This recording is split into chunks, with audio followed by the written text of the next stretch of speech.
तुमच्या जाहिरातीसाठी एक संधी मोठ्या प्रेक्षकांपर्यंत पोहोचवा। व्यवसाय असो किंवा इव्हेंट, विकासनामा सोबत जाहिरात करा। स्क्रीनवरील नंबरवर आजच संपर्क करा। विकासनामा, तुमचा आवाज, तुमची जाहिरात। तसंच विकासनामाला सबस्क्राइब करा आणि अपडेटेड रहा। नवी मुंबई महानगरपालिकेच्या निवडणुकीच्या निमित्ताने भाजपने सोबावर निवडणूक लढवण्याचं निश्चित केलेलं आहे आणि सागर नाईक जे गणेश नाईकांचे पुतणे आहेत त्यांनी सुद्धा उमेदवारी अर्ज दाखल केलेला आहे। त्यामुळे नवी मुंबई शहरामध्ये भाजपने एबी फॉर्म वाटलेले आहेत। आपल्यासोबत निवडणूक प्रमुख संजू नाईक सर आहेत। सर, नाराजी नाट्य जे भाजपामध्ये सुरू झालेलं आहे, मंदा म्हात्रेंना 12 फॉर्म एबी देण्यात आले, मात्र त्याची सही नाही आहे। राजेश पाटलांच्या गंभीर स्वरूपाचे आरोप भाजपकडे केलेले आहेत। प्रथमतः मी या ठिकाणी भारतीय जनता पक्षाचं धन्यवाद करतो की त्यांनी 111 प्रभागांमध्ये सर्व कार्यकर्त्यांच्या एकंदरीत मेहनतीला या ठिकाणी बळ दिलेलं आहे। भारतीय जनता पक्षानं स्वतःच्या ताकदीवरती ही महानगरपालिका निवडून आणण्याचं निश्चित केलेलं आहे आणि कालपर्यंत ज्या युतीच्या संदर्भामध्ये आम्ही प्रतीक्षेमध्ये होतो ती प्रतीक्षा या ठिकाणी संपलेली आहे आणि सर्व आमच्या इच्छुक उमेदवारांमधून जे उमेदवार निश्चित झाले, पण त्यामध्ये 12 फॉर्म दिलेले आहेत, त्याच्यावर सही नाहीये। मला वाटतं ह्या संदर्भात मला कुठली माहिती नाही आहे। मी आता माहिती घेतो। असा कुठलाही ए आणि बी फॉर्म, डॉक्टर राजेश पाटील हे एक समजूतदार व्यक्ती आहे, त्या ठिकाणी अशी कुठलीही चूक होणे नाही।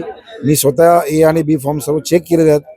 कुठलाही ए बी फॉर्म बिना सहीचा, कारण त्याच्यावर त्यांचा स्टॅम्प लागतो, त्यांची सही लागते। ए बी फॉर्म बिना सहीचे कसे झाले, आता हे पोलीस कंप्लेंट करावी लागेल। ए बी फॉर्म जर या ठिकाणी जर अशा पद्धतीचे जर कुठेतरी गेले असतील, गहाळ झाले असतील, तर डॉक्टर राजेश पाटील यांना मी विचारणा करतो आणि त्याच्या संदर्भामध्ये माहिती घेतो, कारण मला माहिती नाही। आता मी फॉर्म भरायला आलेलो आहे, मला माहिती नाही। परंतु या ठिकाणी भारतीय जनता पक्ष स्वबळावर ही निवडणूक लढवत आहे आणि या महानगरपालिकेवरती भारतीय जनता पक्षाचा झेंडा लागेल।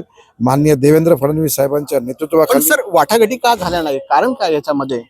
कारण एक असतं तर गोष्ट वेगळी आहे ना, अनेक कारण आहेत त्या ठिकाणी। ज्या गोष्टी आम्ही सांगितल्या होत्या, ज्या गोष्टी त्यांनी सांगितल्या होत्या मध्ये वारंवार गणेश नाईक मध्ये जे नवी मुंबई शहर लुटण्याचं काम केलं त्यांच्यासोबत युती नको म्हणून फॉर्म्युला ठरला नाही।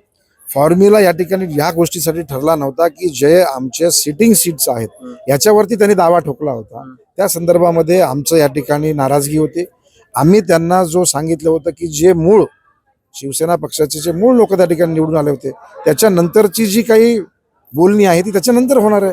त्याच्यामुळे या बाबतीमध्ये कुठलंही तथ्य नाही। युती तुम्हाला करायची नव्हती की त्यांना करायची नव्हती? युती आम्हाला करायची होती, नाही तर मग कालपर्यंत आम्ही तुम्हाला तसं नसतं तर आज ए आणि बी फॉर्म वाटप करण्याची आवश्यकता भासलीच नसते। हे होते संजू नाईक यांनी सुद्धा सांगितलं। साम टीव्हीच्या बातमीवर पुन्हा एकदा शिक्कामोर्तब झालेला आहे की नवी मुंबई महानगरपालिका निवडणूक हे भाजपाने सोबावर निवडणूक लढवण्याचं जवळपास निश्चित केलेलं आहे आणि भाजपचाच महापौर होणार असा दावा गणेश नाईक समर्थक किंवा भाजपने केलेला आहे। तुमच्या जाहिरातीसाठी एक संधी मोठ्या प्रेक्षकांपर्यंत पोहोचवा। व्यवसाय असो किंवा इव्हेंट, विकासनामा सोबत जाहिरात करा। स्क्रीनवरील नंबरवर आजच संपर्क करा। विकासनामा, तुमचा आवाज, तुमची जाहिरात। तसंच विकासनामाला सबस्क्राइब करा आणि अपडेटेड रहा।